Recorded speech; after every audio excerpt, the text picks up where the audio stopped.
3 নম্বর পৃষ্ঠার সঠিক উত্তর নির্বাচনের প্রথম প্রশ্নটাতে বলেছে কোনো মূলধন 10 বছরের দ্বিগুণ হলে বার্ষিক সরল সুদের হার কত হবে। 10 বছরের দ্বিগুণ তার মানে হচ্ছে আসল এবং সুদটা সমান হবে।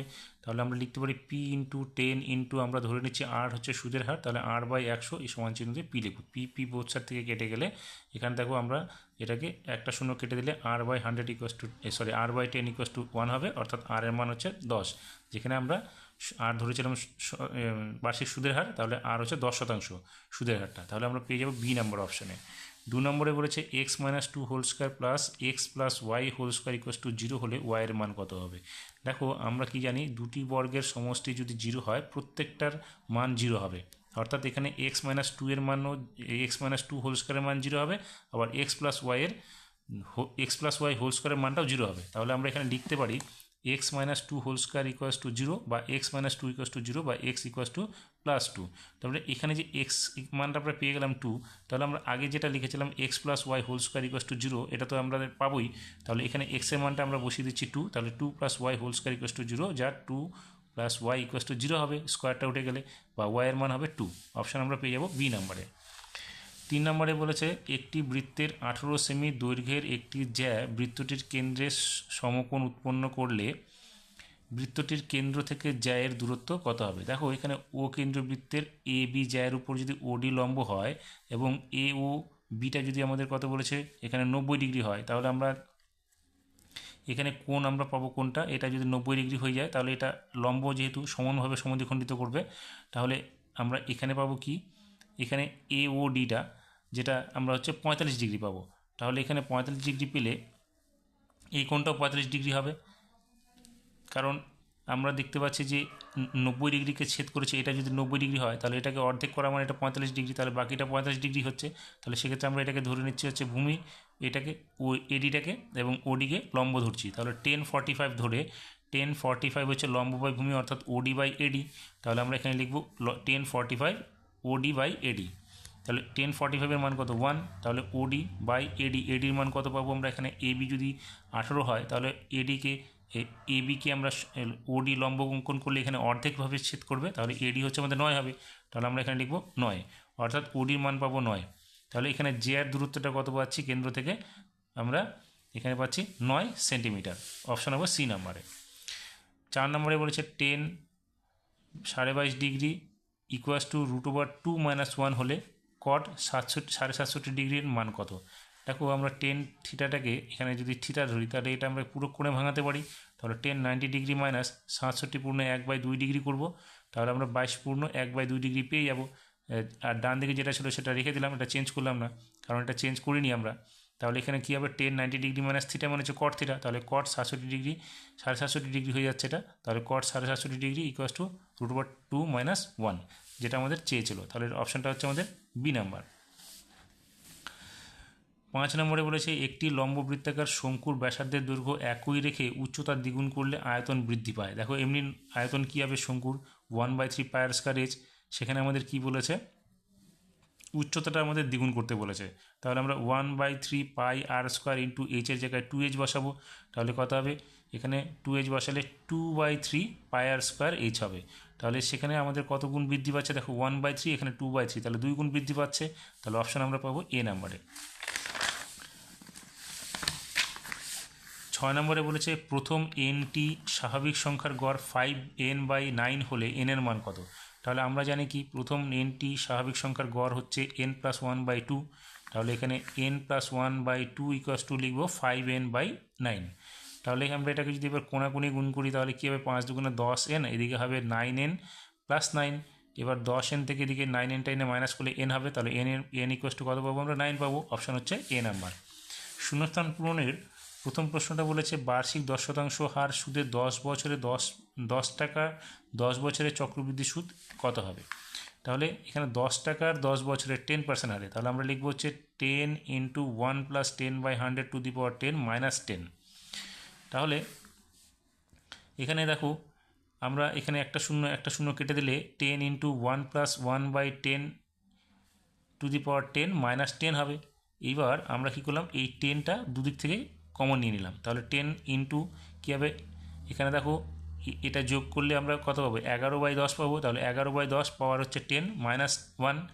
এবার আমরা কী করলাম, এটাকে লসাগু করলাম ভিতরের অংশটুকে, তাহলে ভিতরের অংশটুকে লসাগু করলে কী হবে 10 ইন্টু এখানে দেখো 11-এর পাওয়ার 10 হবে, আর নিচে 10-এর পাওয়ার 10 থাকতো, তাহলে এখানে কত হবে, একের সঙ্গে গুণ করলে 10 টু দি পাওয়ার 10ই হবে।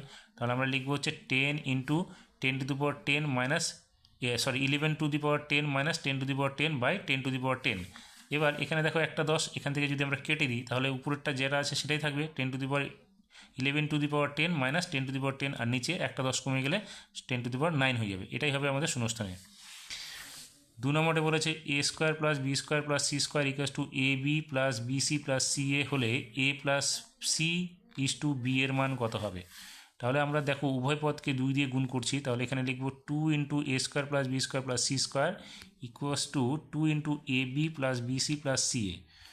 তাহলে এবার আমরা সবগুলোকে 2 দিয়ে গুণ করলে 2a square plus 2b square plus 2c square হবে, এখানে 2ab plus 2bc plus 2ca। এবার এটা কী করলাম, আমরা এই যে অংশটুকু ডান দিকের অংশটুকু সেটা আমরা বাঁ দিকে নিয়ে আসবো, নিয়ে এসে কী করলাম, এখানে দেখো 2a স্কোয়ার, আমরা এটাকে কী করলাম a স্কোয়ার মাইনাস এখানে যেটা নিয়ে আসবো 2ab, এটা দিকে এসে মাইনাস হয়ে যাবে, তাহলে a square minus 2ab plus এর সঙ্গে একটা বি স্কোয়ার দিয়ে দিলাম, এখানে 2b স্কোয়ার আছে, তাহলে বি স্কোয়ার এখানে একটা দিলাম, আবার আমরা বি স্কোয়ার লিখলাম। এবার বি স্কোয়ারের সঙ্গে কী করলাম, মানে প্লাস 2bটাই দিয়েছে মাইনাস 2bc হয়ে গেল, তাহলে এখানে দিলাম মাইনাস 2bc, আর এখানে 2c স্কোয়ারের জায়গায় একটা সি স্কোয়ার দিলাম, আরেকটা সি স্কোয়ার এখানে লিখলাম, তাহলে এটা 2c স্কোয়ার হয়ে গেল। এবার তার সঙ্গে আমরা এখানে প্লাস 2c এটা এদিকে নিয়ে মাইনাস 2c এ করবো, এবং এখান থেকে যে একটা এ স্কোয়ার লিখছিলাম আরেকটা স্কোয়ার এখানে আমরা প্লাস এ স্কোয়ার দিয়ে ইকুয়ালস টু 0 করে দেবো। তাহলে দেখো এইটুকু অংশ আমরা একটা ফর্মুলা পাবো, এইটুকু অংশ একটা পাবো এবং এইটুকু অংশ একটা পাবো। তাহলে এখান থেকে পাবো কি a minus b whole square plus এখানে পাবো b minus c whole square, এখানে পাবো c মাইনাস এ হোল স্কোয়ার। এবার যেহেতু তিনটে বর্গের সমষ্টি হচ্ছে 0 ডিগ্রি, তাহলে প্রত্যেকটা বর্গের মান হচ্ছে 0 পাবো আমরা। তাহলে সেক্ষেত্রে লিখতে পারি a minus b whole square equals to 0, যেখানে হবে a ইকুয়ালস টু b, এখানে হবে কি আমরা একইভাবে তাহলে করতে পারি, এখানে b minus c whole square equals to 0 যদি হয় তাহলে b minus c equals to 0 হবে, যেখানে b ইকুয়ালস টু c হবে। এখানেও হবে সি মাইনাস এ হোল স্কোয়ার যদি 0 হয় তাহলে C minus A equals to 0, সেখানে সি ইকুয়ালস টু এ, তাহলে A equals to B, B equals to C, C equals to A, তার মানে আমরা লিখতে পারি A equals to B equals to C. তাহলে আমরা এটা যদি লিখি তাহলে এখানে দেখো এবার মানটা বসিয়ে দিচ্ছি আমরা, A plus B is two B, তাহলে এ প্লাস বি এর মান তো কি, এখানে বি এর মানটা আমরা চেঞ্জ করছি, বি এর মানটা কি এ, তাহলে A plus A is two B, B এর মান কি এ পাবো আমরা, তাহলে সেখানে দেখো 2a ইজ টু এ, তাহলে এ কেটে গেলে 2:1 হবে, আমাদের এটাই হবে শূন্যস্থানে।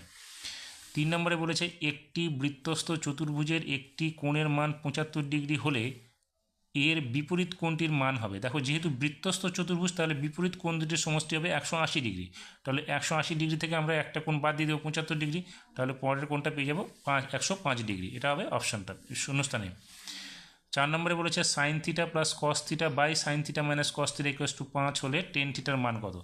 দেখো এখানে আমরা কি করব, যোগ ভাগ প্রক্রিয়া করে দেবো, অর্থাৎ লব প্লাস হর, লব মাইনাস হর বাই লব মাইনাস হর। তাহলে এখানে দেখো sine theta plus cos theta plus sine theta minus cos theta by sine theta plus cos theta minus sine theta minus cos theta, তাহলে এখানে কী হবে 5 + 1 বাই 5 - 1। তাহলে এখানে ব্র্যাকেটটা যদি উঠে যায় তাহলে দেখো এখানে এই কস থিটা কেটে যাবে, এখানে 2 সাইন থিটা থাকবে উপরে, আর এখানে দেখো sine theta plus cos theta minus sine theta, এটা প্লাস হয়ে যাবে, তাহলে সেক্ষেত্রে আমাদের কি সাইন থিটা কেটে গিয়ে 2 কস থিটা থাকবে, তাহলে 2 কেটে যাবে, অর্থাৎ sine theta by cos theta equals to কী হবে, এখানে 6 আর 5 আর 1 6, আর নিচে হবে 5 থেকে 1 গেলে 4, অর্থাৎ 6/4। তাহলে এখানে sine theta by cos theta মানে কত, টেন থিটা, তাহলে টেন থিটা ইকুয়ালস টু কি, এটা কাটাকাটি করলে 3/2 হবে, তাহলে টেন থিটা মান আমরা পেয়ে গেলাম 3/2, যেটা শূন্যস্থানে হবে। এবার 5 নম্বরে কি বলেছে, একটি ঘনকের বাহুগুলির যোগফল 48 সেমি হলে ঘনকটির 500 তলের ক্ষেত্রফল ড্যাশ বর্গ সেমি হবে। দেখো বাহুগুলির যোগফল, দেখো ঘনকের মধ্যে বাহুর সংখ্যা হচ্ছে 12টা, তাহলে আমরা 12টা বাহুর সমষ্টি কত পাবো, তাহলে আমরা লিখলাম 12 ইন্টু বাহুর দৈর্ঘ্য, যেটা আমরা মানটা বের করবো, সমান চিহ্ন 48। তাহলে যেহেতু প্রত্যেকটা বাহুর সমান সেই জন্য আমরা লিখলাম বাহুর দৈর্ঘ্যকে 12 দিয়ে গুণ করলে আমরা তার সমষ্টিটা পেয়ে যাব, তাহলে বাহুর দৈর্ঘ্য কী হবে 48/12, অর্থাৎ 4 সেমি করে পাবো। তাহলে ঘনকের পার্শ্বতলের কটা, 4টা, তাহলে ঘনকের পার্শ্বতলের ক্ষেত্রফল কী হবে 4 ইন্টু বাহু স্কোয়ার, তাহলে ঘনকের প্রত্যেকটা তলের ক্ষেত্রফল হচ্ছে বাহু স্কোয়ার, তাহলে সেক্ষেত্রে 4টা বের করবো, তাহলে 4 ইন্টু বাহু স্কোয়ার মানে হচ্ছে 4 গুণ 4 4 16, অর্থাৎ 64 বর্গ সেমি। এখানে বলেছে দেখো সামেশন অফ x1 - 5, যেখানে i = 1 up to 20, অর্থাৎ 20টা সংখ্যা, সেখানে তার মান হচ্ছে 10 হলে x বার মান কত হবে। তাহলে আমরা এইটাকে এইভাবে লিখতে পারি, সেটা হচ্ছে x1 minus five plus x2 minus five plus x3 minus five up to x20 minus five equals to 10।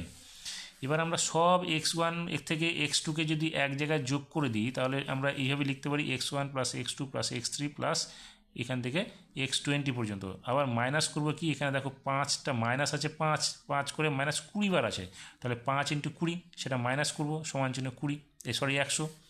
এবার এই অংশটাকেও আমরা এখানে রেখে দিলাম, তাহলে এখানে কী হবে, এখানে 100 হবে, তাহলে মাইনাস 100টা এখানে প্লাস 100 হয়ে যাবে। এবার আমাদের কী করতে বলছে, যৌগিক গড় বের করতে বলছে x বার, তাহলে আমরা 20টি সংখ্যা, তাহলে 20 দিয়ে এটাকে ডিভাইডেড করলে আমরা এটাকেও 20 দিয়ে ডিভাইডেড করবো, অর্থাৎ এখানে 110কে আমরা 20 দিয়ে ডিভাইডেড করবো, তাহলে এখানে কি 20 দিয়ে এটাকে ডিভাইডেড করলে কত হবে 5.5, যেটা হচ্ছে x বারের মান। 3 নম্বরের সত্য মিথ্যাতে বলেছে একটি ব্যবসায় রাজু ও আসিফের মূলধনের অনুপাত 5:4 এবং রাজুর মোট লাভের 80 টাকা পেলে আসিফ পায় 100 টাকা। দেখো মূলধনের অনুপাত যেটা হবে লভ্যাংশের অনুপাতেও সেটাই হবে, তাহলে এখানে লভ্যাংশের অনুপাতটা আমরা আগে বের করব। তাহলে এখানে ব্যবসায় রাজু আর আসিফ, দেখো এখানে রাজু পাচ্ছে 80 টাকা, আসিফ পাচ্ছে 100 টাকা, তাহলে 80 আর 100 ইস্টু করলে কত হচ্ছে, দেখো 80 আর ইস্টু 100 করলে 20 দিয়ে কাটলে এখানে 4:5 হবে, যেখানে বলছে 5:4, তাহলে বিবৃতিটি মিথ্যা। পি সমানুপাতিক কিউ হলে রুট ওভার পি সমানুপাতিক 3 স্কোয়ার রুট অফ কিউ হলে তার মানটা কী হবে, দেখো এখানে যদি আমরা রুটটাকে সরাই তাহলে এখানে পি এর মান হচ্ছে হাফ আর এখানে হবে কিউর মান 1/3, তাহলে দুটো তো আমাদের সমান হতে হবে, যেহেতু এটা সমানুপাতে আছে, তাহলে এখানে 1/2 1/3, তাহলে তো সমান হলো না, সেক্ষেত্রে বিবৃতিটি মিথ্যা। 3 নম্বর বলেছে স্পর্শক মাত্রই বক্রকে একটি মাত্র বিন্দুতে স্পর্শ করে না। দেখো এখানে যদি আমরা একটা বক্ররেখা নিই তাহলে একটা বিন্দু থেকে ছেদ করছে, কখনোই না, দুটো বা তিনটা তার অধিক বিন্দুতে ছেদ করতে পারে, সেক্ষেত্রে বিবৃতিটি হবে মিথ্যা। এবার 4 নম্বরে বলেছে 0 degree less than theta, theta less than 90 degree হলে sine theta plus cos theta greater than 1, আমাদের এটা দেখাতে হবে। তাহলে আমরা যদি 90 ডিগ্রি থেকে ছোটো নিই 60 ডিগ্রি নিই, তাহলে sine 60 degree plus cos 60 degree মানটা দেখি আমরা একের থেকে বড় হয় কিনা। তাহলে সাইন 60 ডিগ্রির মান কত, √3/2, এবং কস 60 ডিগ্রির মান হচ্ছে হাফ, তাহলে এখানে দেখো লসাগু 2 হবে আমরা যদি করি, সেক্ষেত্রে √3 মান কত 1.732, তাহলে এখানে 1.732 আর এখানে 2 লসাগু তো 2ই হবে, সেক্ষেত্রে 1.732 প্লাস 1 করলে 2.732, তাহলে ভাগ করলে দেখো 1.366 হবে, যেটা হচ্ছে একের থেকে বড়, সেক্ষেত্রে আমরা বলবো বিবৃতিটি সত্য। 5 নম্বরে বলেছে একটি অর্ধগোলকের ব্যাস ও সমতলের পরিধির দৈর্ঘ্যের অনুপাত 1:π+2 হবে, তাহলে অর্ধগোলকের ব্যাস কত হবে 2r এবং পরিধি কত 2πr, তাহলে অনুপাত করলে কী দাঁড়াবে, দেখো 2r সরে গেলে 1:π হচ্ছে, সেক্ষেত্রে এখানে কি বলেছে 1:π+2, তাহলে বিবৃতিটি হচ্ছে মিথ্যা। 6 নম্বরে বলেছে ঊর্ধ্বক্রমে সজ্জিত 2 3 7 x 10 15 সংখ্যাগুলির মধ্যমা 7 হলে x এর মান কত হবে, তাহলে এখানে 1 2 3 4 5 6টা সংখ্যা, তাহলে মানে হচ্ছে দুটো সংখ্যা করে যদি বাদ দিয়ে আমরা ডান দিক বাঁ দিক থেকে 7 + x থাকবে, তাহলে 7 + x এর গড়টাই হচ্ছে মধ্যমা, তাহলে আমরা লিখব 7 + x/2 = 7, যেখানে আমরা এবার কোনাকুনি গুণ করলে কী হবে 7 + x = 14, বা x এর মানটা কত হবে 14 - 7 অর্থাৎ 7 আসবে, তাহলে এখানে দেখো x এর মান বলেছে 7, আমরা মানটা বের করেছি 7, সেক্ষেত্রে বিবৃতিটি হচ্ছে সত্য।